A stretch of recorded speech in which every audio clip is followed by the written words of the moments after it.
Nagaan nagaarra caalu nagaan waaqayyoo waaqa jiraataa bakkaaf kallattii iddoo isin jirtan hunduma keessatti isin dhafa bayyatu hordoftoota qiddoo YouTube jedhu jalatti kan argamtan hunduma keessaniif isiniin jechuun jaaladha. Akkasumallee waa'ee eeluu fi naatii jechuudha kanaan qabadhee dhufe eeluunis yaada kennitee turte yaada ishii garuu hin dhaggeeffanne jechuudha kan naatiin kenne dhaggeeffadheen jira yeroo lammataatiif jechuudha yaada kenne jennaa yaada kenniteetti innis immoo yeroo lammataatiif yaada kennee jira jechuudha innis immoo jaalala duranaaf qabdutu xiqqaa ture jaalala naaf hin qabdu turte malee silaa anani deemedhaaf yookiin immoo waan akka carraa ta'ee miti jaalalli ati gara biraa kan eegalte jedhee jira jechuudha. Inni kan biraa immoo armeen kiyyallee kan mucaan kun dubbisuu dhiiseesi ishii faana sila wallolee fi riyaasaa faana sila walloleefidha jechaa turte yaadaa turte kan biraa dheesnaanii yaadni kun armee koo bira maatii koo bira iyyuu ga'eera obboleettiin koo hangafaasi bilbiltee fi yeroo lama sadii maaliif kana hojjattaa inni hamma iddoo gaarii miti kan jiru gaafa bahee argee itti dhagaamu wayii kanaaf iyyuu maaliif akkas goota jennaani noormaaliidha hiriyaa koodha malee wanti biraa hin jiru jettee jedhe jechuudha. Ani immoo eddanii waan hundumaa sana dabarsee booddee gaafanii ilaalee jedhu haala isaa gaafan ilaalee jedhu otoon iyyuu ilaaluu baadhee jechaan ture jaalalumatti dura naaf qabdutu muraasa gaafa nama kana faana heegaltu immoo jaalala koo xaraddee baasteetta edda jaalala koo xaraddee baastee booddee isaan keessummeessite duruma jaalala dhugaa naaf hin qabdu turte dhugaa dubbachuuf immoo baay'ee sirraa bareedeera baay'ee sitti toleera jedhee jechuudha. Dhugaa dubbachuudhaaf wanti ariifatanii gaarii miti wanti ariifatan jireenya namaa diigaa egaa ishiin inni online irraa tegaa argame ishii faana baay'eeyyuu haasa'uu haabaatuyyuu malee akkuma ishii jaalatee ture akkuma ishii hin dhiisne akkuma ishiin sin barbaadu hin jenneeni osoo hin jedhiinini ishiin hiriyummaa biraa eegalte egaa dhugaa dubbachuudhaaf eenyumtiyyuu gaafa osoo hiriyaa qabanuu hiriyaa biraa wajjin yookiin immoo ilma dhiiraa wajjiniin akka barbaadan gaafa ta'an namatti ulfaata jechuudha. Egaa hiriyaa yoo haa ta'u malee suuta keessaa inni lammataa kun jechuudha. Dhiyeessee fi tole gaaffii jaalalaa argineerra gaaffii jaalalaa dhiyeessuu iyyuu malee egaa gidduutti immoo rakkinni uumamee nama sana faanas gargar baateetti haa ta'u iyyuu malee nama kanaanis immoo akka jaalattu yeroo baay'ee ni dubbatti namoonni tokkollee gaafa gaafataniini akka carraati malee isaan naatiidhaan baay'een jaaladha jettee ni haasofti jechuudha. Innis immoo ani haala mijeessuudhaaf si faana haasaa tureeni haala kee mijeeffachaa yookiin immoo silumanii waan hin barbaade sii godhu sanaaf natti sixxee jedhe jechuudha.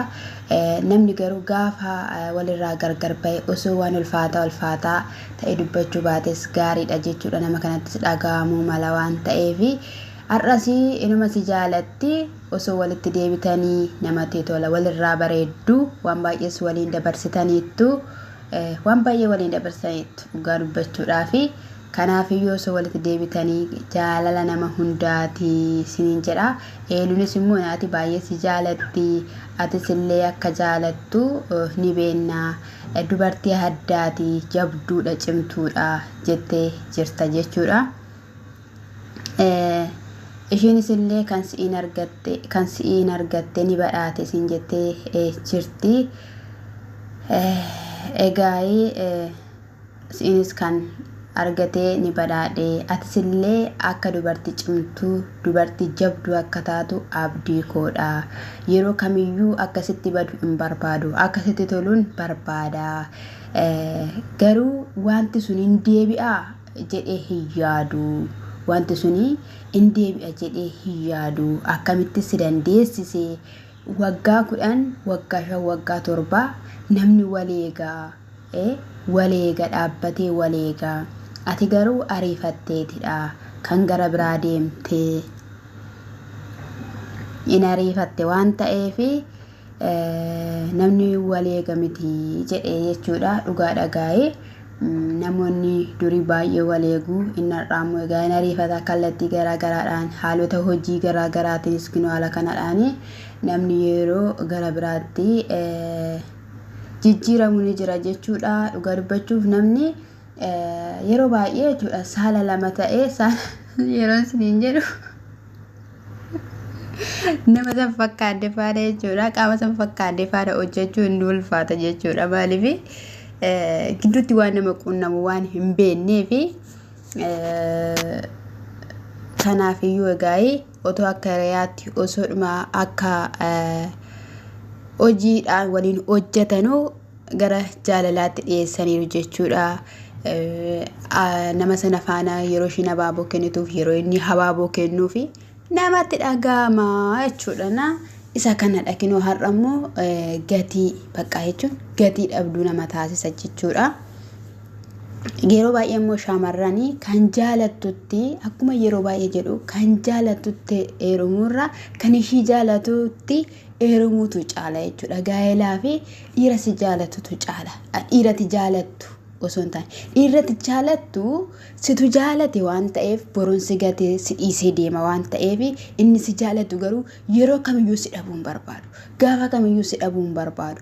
Shaamarreen immoo waan ilaaltu qabdi waan ta'eef akka dhiiraa sana hin baqattu yookiin immoo hin baatu jechuudha. Mircaa biraa yookiin immoo gara filannoo biraa hin deemtu jechuudha.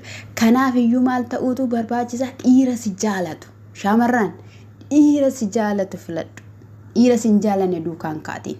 Gatii si kaffalchiisa malee gatii siif hin kaffalu dhiirri si hin jaalanne. Kanaafiyyuu isa kanadha. Kanaa booddee immoo akka obboleessa tokkootti kallattii hundumaaniyyuu bifa hundumaaniyyuu si wiikkeen dhaabadha. Atis akka obboleettiitti jedhee jira jechuudha. Yoomiyyuu si wajjin nan ta'a. Garuu akka jaalalleetti garuu akka hiriyaatti waliin deebinee waan jiraannu hin fakkaatu natti hin fakkaatu jechuudha. Kanaafiyyuu waaqayyo gargarsin hin baasin jechuun jaaladha. Obboleettiin naati kuni otoo naatiin jaalatiin dura kan jaalatte qabdi turte luun jechuudha.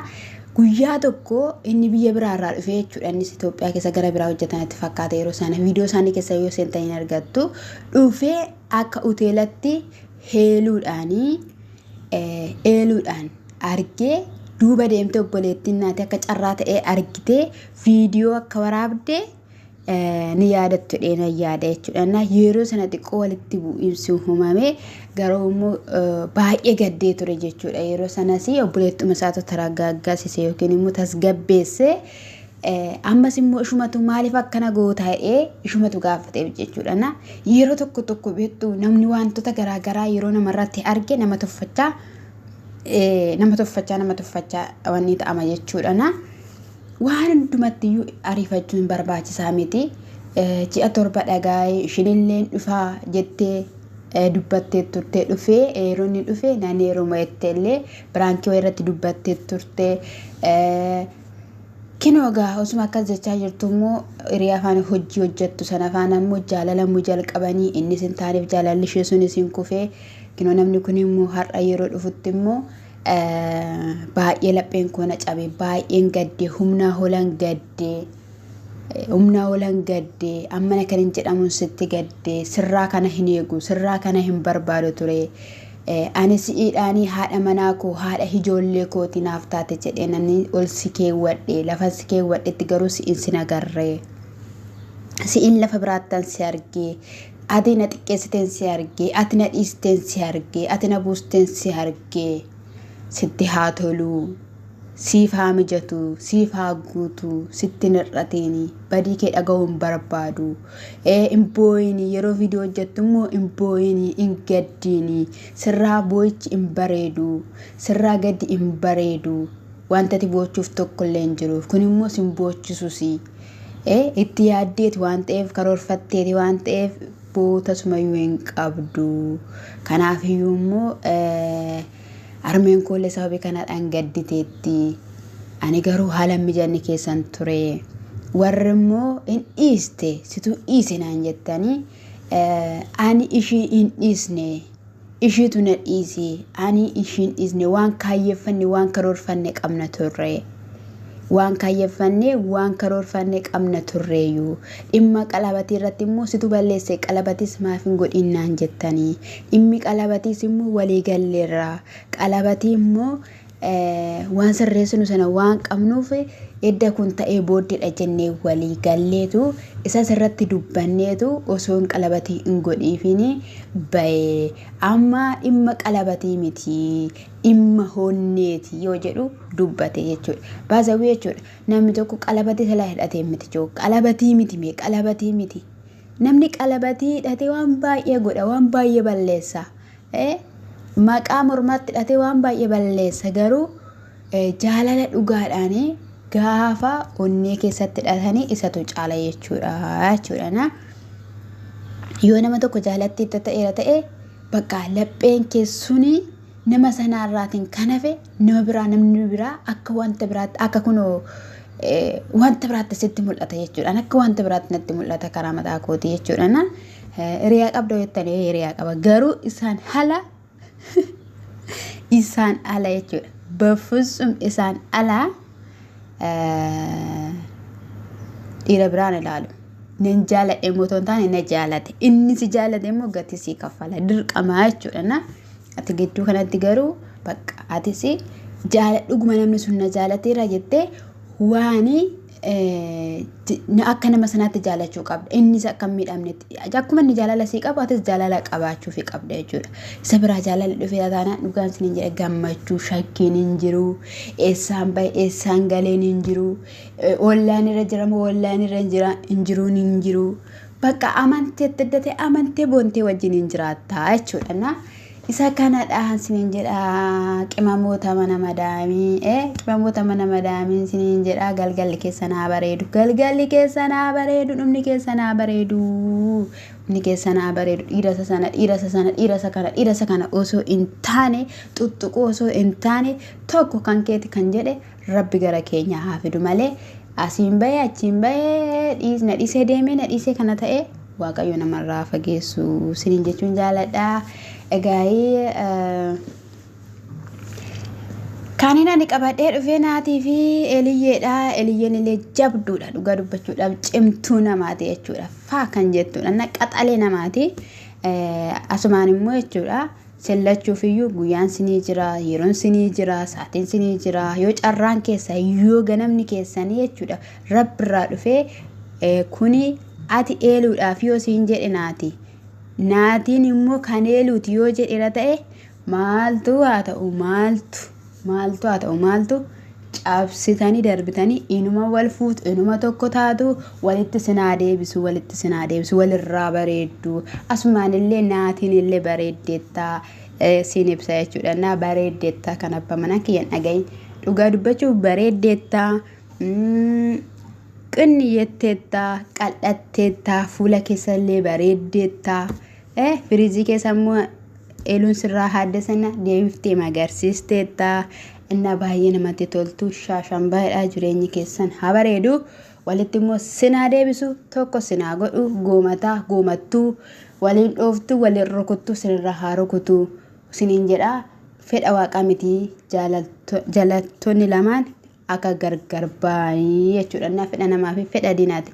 Nama immoo yeroo baay'ee immoo nama keessaan qorte diinni nama qorte waan ta'eef tokko ta'an dhaamsa godha iddoo YouTube subscribe like share lammiiwwan qaaliiwwan addunyaa mararaa jirtan shalom.